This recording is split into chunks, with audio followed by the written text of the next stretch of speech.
Rossiyada 2026-yildan farzandingizda ham hujjati bo'lmasa, sizni reyestrga yo farzandingizni reyestrga tiqib qo'yadi, yo zapretga qo'yishi mumkin.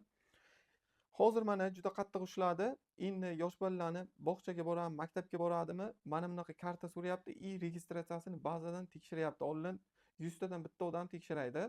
Mana bunaqa karta bo'lmasa, nima qilish kerak? Birinchi очередga kirdi chiqdi qilasiz. MFCdan 3 oylik registratsiya qilasizda farzandingizni. Keyin patentga topshirsak qanday?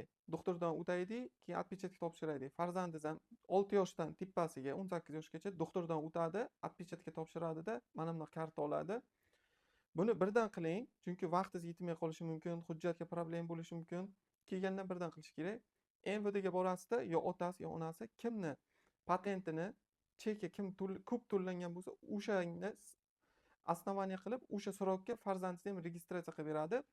Keyin mana shuni kopiyasini, registratsiyani, metrikasini kopiyasini maktabga yetasiz. Keyin uni учебный образованиеga komitetga jo'natadi, keyin tasdiqlaydi. Mabodo falshiviy qilsangiz sizni MVDga beraveradi. Bazadan chiqmasa maktabga kirgizmaydi.